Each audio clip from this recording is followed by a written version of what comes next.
BBC Studios. Just to let you know that this episode contains some strong language and deals with sexual abuse.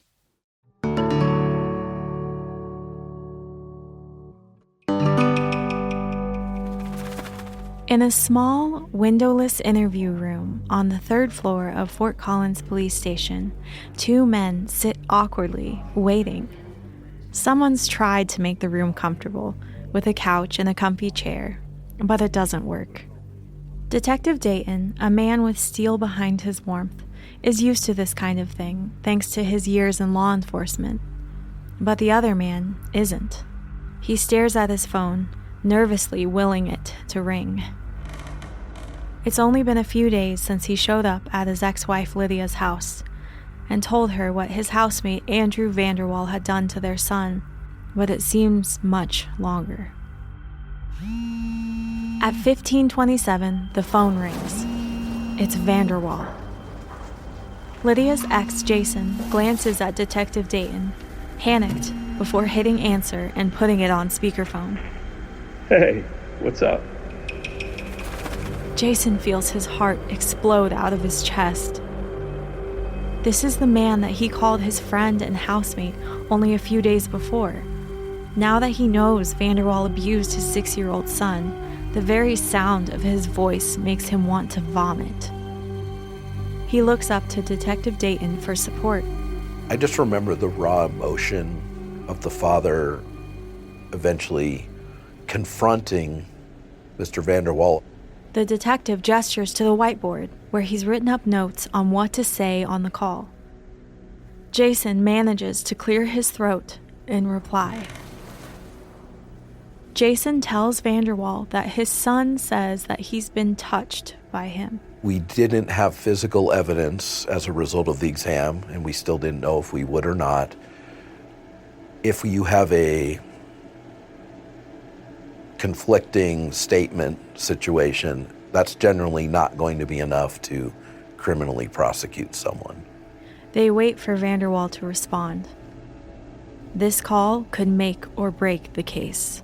So even if we have an amazing disclosure from a child, if someone refutes that, as most suspects will, it can be very difficult to move forward.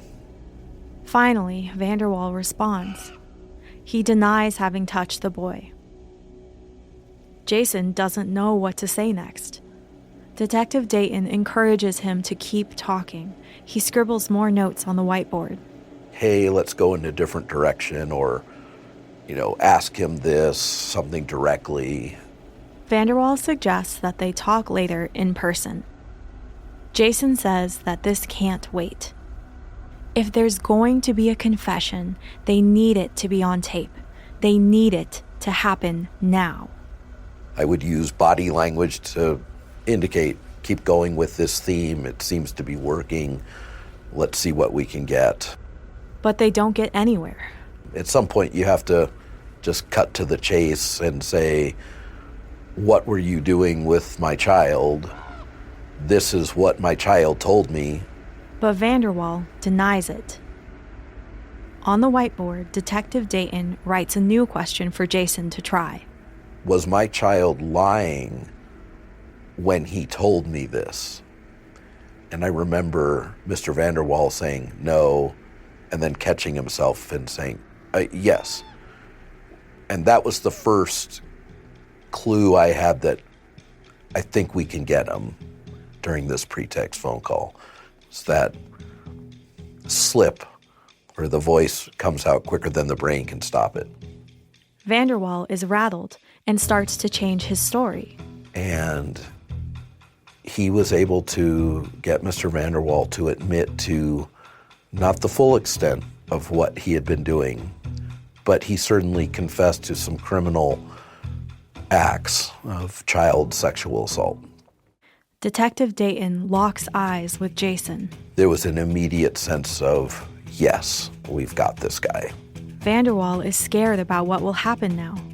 He asks Jason, Are you going to go to the police? And he is allowed, in that case, to lie and be deceptive, which we want. Jason avoids answering. He doesn't want Vanderwall to know he is already with the police. The phone call ends at 16:09. So what next? Detective Dayton now has enough evidence to arrest Vanderwall, but there's a problem. We didn't know where he was. Vanderwall thinks Jason is driving back to Fort Collins. He's scared of what Jason will do to him when he finds him. I think anyone that heard the emotion in the father's voice during that pretext phone call would be well aware that this person was really hurting, and people in that state of mind may do something rash or violent. Vanderwall is cornered. He thinks Jason is out to get him. What's Vanderwall going to do?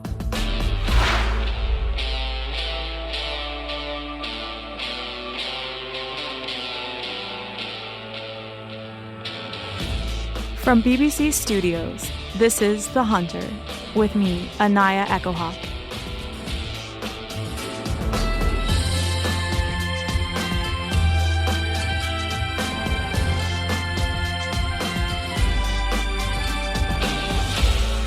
Episode 2, The Phone Call.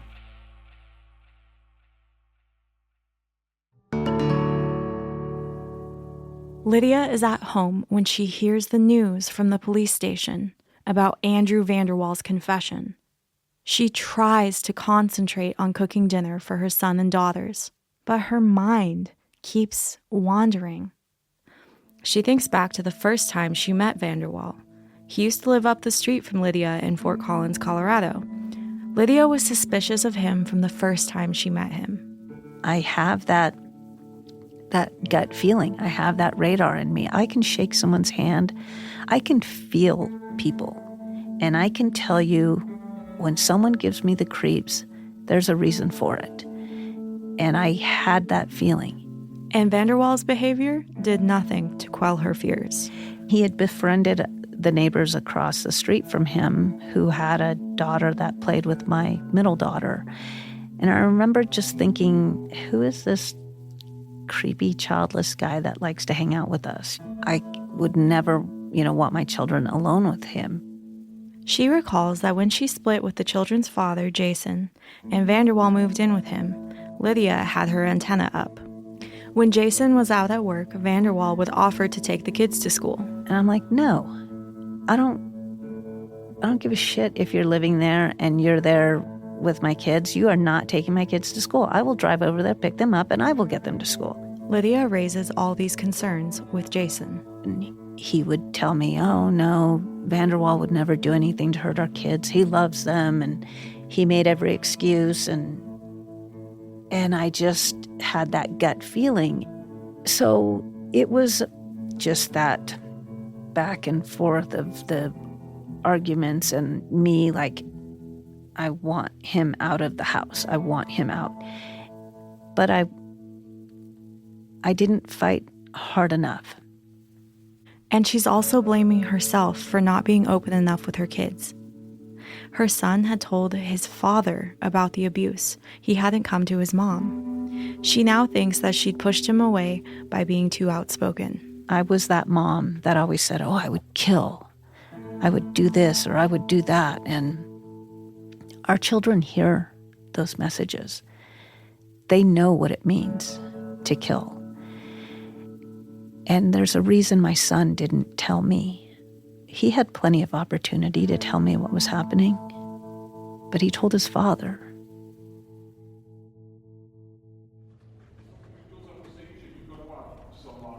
That evening, Detective Dayton is working late at the police station, teaching a class on internet safety for the other detectives. Midway through the lesson at 1917, he gets a text from an officer at the front desk. I hear that Mr. Vanderwall has showed up at the police department lobby and said, I want to talk to someone about some bad things that I've done. I was very surprised. Detective Dayton can't leave his class, so another officer has started the interview with Vanderwall.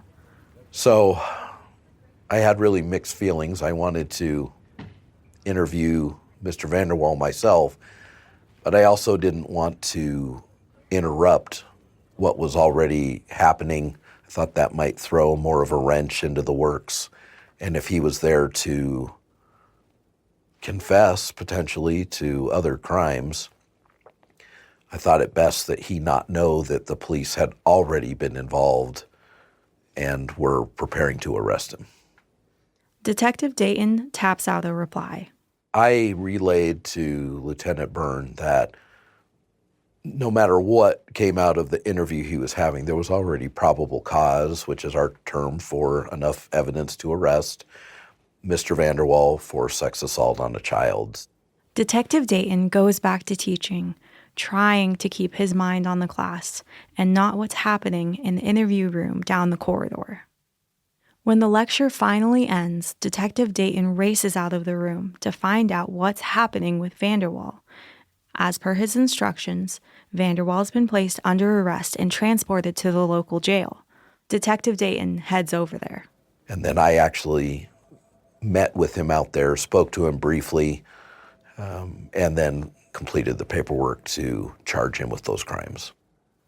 Detective Dayton reviews Vanderwall's confession video, recorded by his colleague. Mr. Vanderwall's story continued to change, and he would initially make statements about, well, this happened once or twice, and then it was 4 times, and then it was 6 times, but he said, well, it was 5. And so the numbers weren't adding up, indicated to me that in most of these situations, it's not once or twice. It's likely been happening for a long period of time. When Lydia hears that Vanderwall is in custody, relief floods through her. We had the confession, so it was pretty much a slam dunk case. They now have not 1, but 2 recorded confessions from him, and she's not surprised he turned himself in. Because he thought the children's father was driving back home. There's no way he was going to face my children's father. My children's father would have killed him. And he knew it would be safer to be in jail than to be here when he got home. Vanderwall's now in custody. All they need to do is go through the legal process. That'll start tomorrow morning with his bond hearing. Lydia is relieved that Vanderwall can't hurt her son anymore. But that night, she starts to worry. On the call, Vanderwall said that this only happened once, but Lydia's son said that it happened more than that. In the video confession, Vanderwall's changing his story yet again. And if Vanderwall is lying about that, what else is he lying about? Having known Vanderwall for years and seeing how he interacted with other kids, Lydia suspects this isn't the first time Vanderwall's abused a child.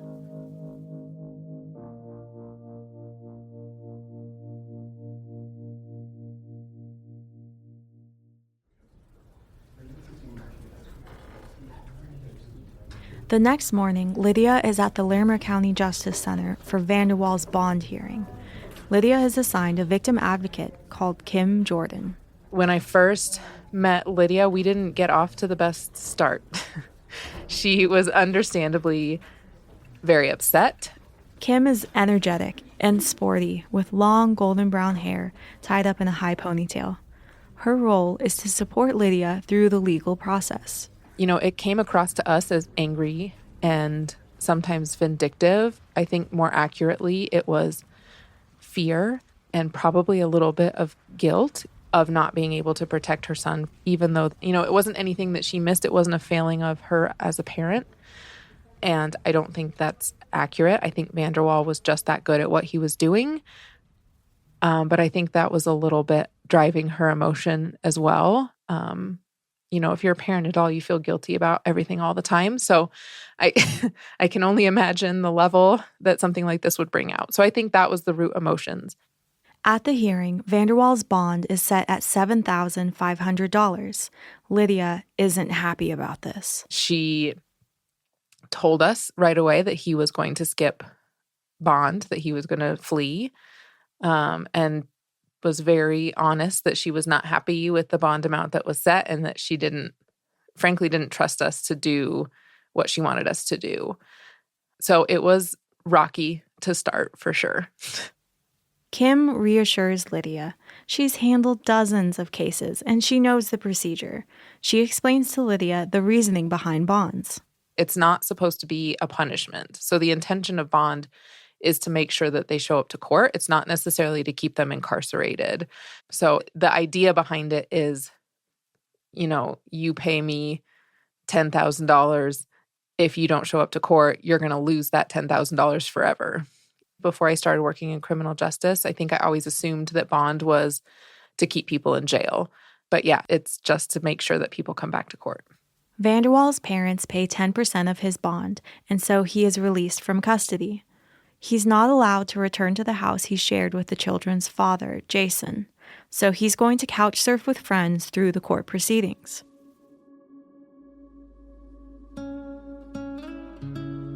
While the legal process rolls on with Vanderwaal, Lydia is struggling to deal with everything. She has to maintain her day-to-day life while juggling the court case and trying to keep things normal for her son.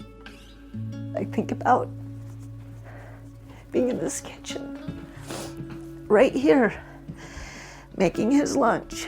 And then I remember I just dropped down and I just sat here thinking, how does this happen? Who does that to children, Why? Yeah, and it's like, okay, I gotta get up, I gotta make his lunch, I gotta get him to school. But all you wanna do is just sit right here. You just don't wanna get up, you don't wanna go, you don't wanna do anything. How do I put a face on? How do I go to work? How do I make money? I didn't have the luxury of staying home. I was a single parent.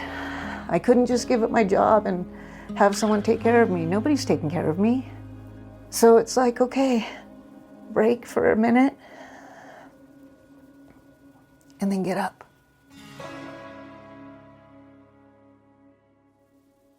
Even though Vanderwaal has been arrested, the odds are still against them. Less than 3% of child sexual abuse cases end in a conviction.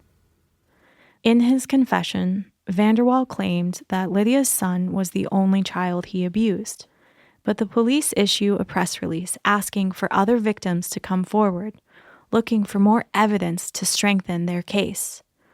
Lydia shares the press release on social media, hoping to get more attention for the case. When she next sees Vanderwaal at the courthouse, she pulls up this press release on her phone and shows it to him. And I said, I'm going to make you famous. I'm going to spread this word, and I'm going to track down every victim, because I knew that my son wasn't the first. And I'd hoped he was the last. But she's not going to just wait around for people to spot a press release and hopefully come forward to the police. She's going to do her own investigating to see if she can find evidence of other victims.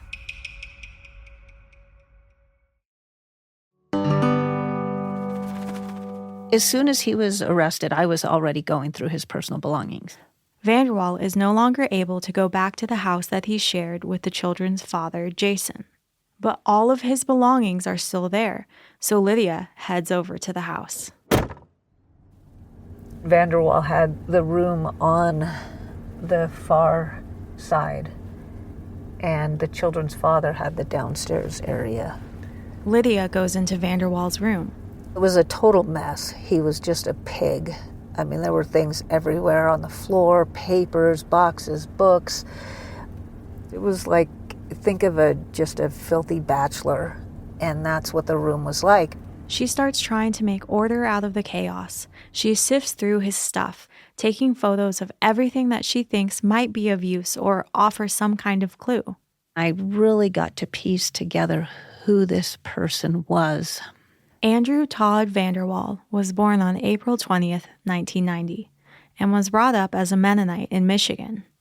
Mennonites are known for their tightly bound communities and their distinctive clothing of plain coats for men and hair coverings for women.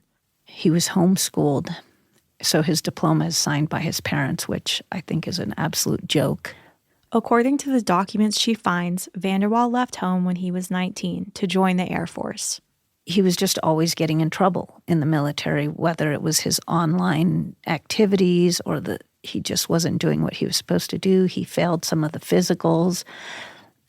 his academic transcript at the community college, he pretty much failed out of everything that he tried. And it wasn't long before he was asked to leave. He was honorably discharged with the inability to re-enlist. So the military said, we're going to give you an honorable discharge, but you can never re-enlist because you suck. His resume reveals that throughout Vanderwaal's adult life, he'd always had lots of roles in the community. He would coach children's baseball. He would coach children's hockey. And he couldn't even play any of the sports. But here he was inserting himself so that he could have access to these children. And he was also involved in the church. He was like this Bible-thumping Christian. You know, everything was about his church and his mission work and his involvement and the youth groups. And he wrote in his journal, God, let me be the light in these children's lives. And I thought, there's no greater evil than someone who uses their faith to victimize people, to victimize children. After going through every document she can find, Lydia opens up his dresser. What she sees inside makes her skin crackle. He had G.I. Joes, and he had little Hot Wheels, artwork by children. He had letters, he had paintings and pictures. Out of the corner of her eye, Lydia notices something on the top of his closet. It's a box with Vanderwaal's name on it, but the box is covered in tape to keep it sealed. Lydia brings it down and starts ripping off the tape. In that box, there was a baseball cap, a baseball glove, a Nerf gun. There was a little homemade Christmas ornament with a picture of the child on it. There was a baseball cleat. There were toys and just little trinkets that belonged to this other child. It was like when you find the trophies of a serial murderer. When I found all of these items, I remember I was shaking. I was absolutely shocked. Immediately, Lydia phones Detective Dayton and tells him that someone needs to come and investigate these items. Who is this boy whose belongings are in this trophy chest, and what happened to him? Who are the children whose artwork Vanderwaal kept? And so as I'm going through everything, I'm calling people. I'm calling law enforcement. Nobody would answer my calls. And it was just the most frustrating process because this is evidence. It paints a really clear picture here, and nobody would listen to me, and nobody would come get it. Detective Dayton says there's more going on behind the scenes than Lydia knows about. She contacted me regarding a box she found. We were walking a delicate path at that point. There was another family that had been contacted by me, and we strongly suspected that their child was another victim of Mr. Vanderwaal's. At the time that I spoke with them, they were adamant that their family and name not be part of any police investigation. We really strive to respect those boundaries. Detective Dayton is pretty sure that the objects in this box belong to the child in question, but it's up to the family if they want to be part of a police investigation. And I was really stuck between, is there any necessity in getting these items and inadvertently dragging this other family into this investigation? And some of the items had some identifying information on them, including initials or a last name. And so they would have been available to the defense if we had seized them as evidence. And on top of that, none of the items in and of themselves were criminal to possess. So we can't just seize things just to seize them. We have to be able to show a nexus to the crimes that we're investigating. didn't want to inadvertently bring in this other family against their wishes. Lydia is fed up with law enforcement. She has a background in social media activism and has already posted the press release about Vanderwall on her channels and is encouraging people to spread the word. But then she goes further. She manages to identify some of the kids in the photos that she found in Vanderwall's room. She starts working backwards through all the other places that Vanderwall has lived, trying to identify victims. You see my house right there. We'll go around here. These are all the places he was living before he moved in with the children's father. So back here, he is living here, again, having sleepovers with the neighborhood kids. All the guys in the neighborhood are getting together, they're all drinking beer, the kids are running around, and Vanderwall's just there hanging out and getting close to the dads. You know, it's just the classic grooming process. Lydia reaches out to these other families directly to see if their sons are also victims. Most of the kids say that they weren't abused. But of course, there's a lot to be said in the way you ask a child. When you ask a child, did this happen to you? In that stressful kind of voice, a child's going to say, no, nothing like that happened. And of course, the parents are going to be relieved and think, oh, okay, nothing happened to my child. But one family that Lydia contacts believes that their child was abused by Vanderwall. However, the other child was not ready to speak yet. It wasn't enough to proceed with criminal charges because he just wasn't ready, and that's okay. Detective Dayton is a bit cautious about Lydia's approach. We didn't want things to look like, quote, a witch hunt, unquote, where we were trying to throw out this huge dragnet. Eventually, one other family reaches out to Detective Dayton. They're willing to take things further. They had a very similar story in that Mr. Vanderwall had lived with the father. Detective Dayton arranges a forensic interview for this child. And I hate to use the word amazing, but the child did amazing and made a very, very believable and descriptive disclosure of additional child sex assault charges. And at that point, given the rest of the investigation, the confessions we had about Lydia's child, this was enough to add another victim with additional criminal charges. The case against Vanderwall is getting stronger. It's looking more likely they'll be able to convict him.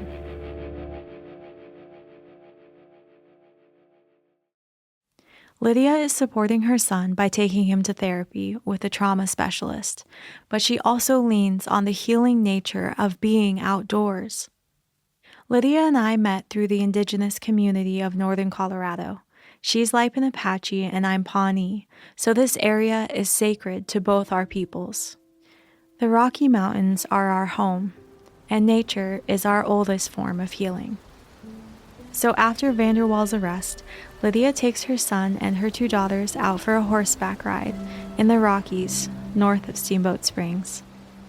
The weather is unusually cold for early November. Light snow is starting to fall on the pathway up the mountain. And I remember melting into my mule and just feeling like I wanted to die and so hurt. But here was my son, so happy to be on his Tennessee Walker horse on Traveler. And he's so happy, and my girls, they're happy, and they're on their horses, on Morgan and Fred, and it was okay. And as devastated and as broken as I was, I could get on the back of my mule and I could ride with my children. Lydia shows me a photo of her son on his horse. Okay, yeah, look at this picture here of him He's crossing the river on Traveler. And look at how little, his little legs. And he's guiding them across the river. But see how he's commanding that horse at such a young age. You'll see here. His little hands up. Yeah. Look at how little he is. I love that horse. That horse has taken care of my boy for a long time. I can't tell you how many times I spoke to Traveler and I cried to that horse. I hugged him. I thanked him for taking care of my baby boy. That horse saved him.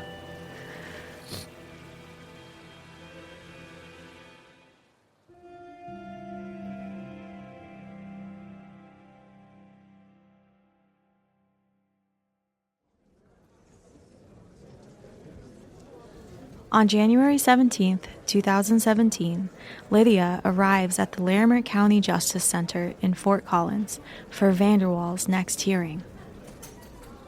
And Vanderwall wasn't there. Lydia, the district attorney, and the legal teams grow restless. We're waiting and waiting and waiting, and I'm like, what the hell? And like, he doesn't show up. And finally, the court determines that he failed to appear. Vanderwall has fled. A warrant is put out for his arrest. Warrant for failure to appear. You are commanded to arrest Andrew Vanderwall. Pursuant to Rule 5 Colorado Rules of Criminal Procedure, the arrested person is to be taken before the nearest available county court. Lydia had told the district attorney that the bail was too low and that Vanderwall was a flight risk, and she's been proved right. Just like she told Jason not to trust Vanderwall, and he dismissed her. Nobody is listening to her. How could she trust the police to find him? She doesn't trust anyone but herself. They had told me to sit back. I did, and look what happened. He slipped through their fingers, and no, I was done dealing with their bullshit, and I was going to do everything I could to track him down. And if there's one thing I know about Lydia, if she says she's going to do something, she gets it done. The hunt begins.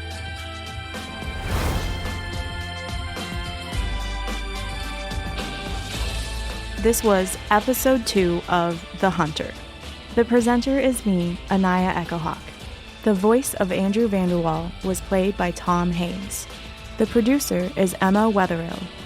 Sound design by Melvin Rickaby. Production management by Juliet Harvey. And the executive producer is Joe Kent. You can contact the team on thehunter@bbc.com. If you've been affected by any of the issues raised in this podcast, details of organizations that can help are available in the episode description. The Hunter is funded and made by BBC Studios, a commercial company that is wholly owned by the BBC.